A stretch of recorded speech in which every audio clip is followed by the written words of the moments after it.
Yo tout le monde, aujourd'hui je vais vous faire mon petit top 10 animé. Orochi Jedi, si tu passes par là, n'hésite pas à réagir. Je préviens à l'avance, il n'y aura pas de Dragon Ball. Je pense que c'est parce que c'est moins de ma génération, du coup ça m'a moins marqué.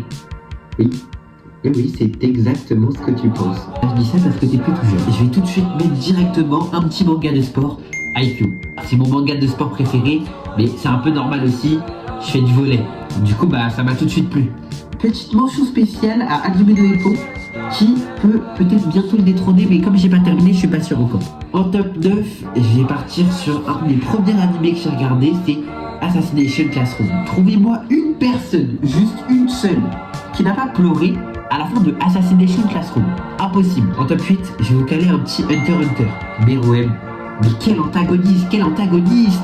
En top 7, petit coup de cœur, Dr Stone. J'aime vraiment beaucoup le concept de l'animé, le fait de tout devoir recréer à partir de zéro. Je trouve ça hyper intéressant. En top 6, petit classique qui a marqué mon enfance tout simplement, Naruto. comment ne pas citer Naruto? En top 5, je l'ai vu très récemment et qu'est-ce que c'était bien, mais Death Note. Death Note. Excusez-nous monsieur, là on va rentrer dans des trucs un peu moins connus, mais en top 4, Sizer 7.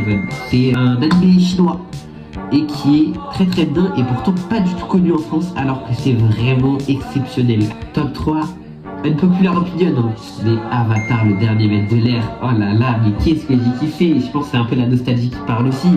J'aime beaucoup cet animé parce que on a vraiment l'impression d'être dans l'équipe de l'Avatar. On voyage avec lui, on voyage avec toute son équipe et ça je trouve ça exceptionnel. Je trouve ça exceptionnel. En top 2, il n'y a aucun débat. Je ne suis pas ouvert au débat. Cyberpunk Edge Runner. Cyberpunk Edge Runner, quelle claque. Un monde futuriste. Rien d'autre à dire. Absolument cinéma. Top 1.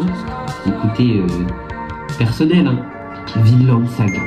Rien d'autre à dire. Vinland Saga. Bref, voilà, c'était mon petit top 10 animé tout confondu. Dites-moi ce que vous en pensez dans les commentaires. N'hésitez pas à m'insulter si vous n'êtes pas d'accord. De toute façon, je n'ai pas d'ennemis. Voilà, je n'ai pas d'ennemis. Je dis, je n'ai pas d'ennemis.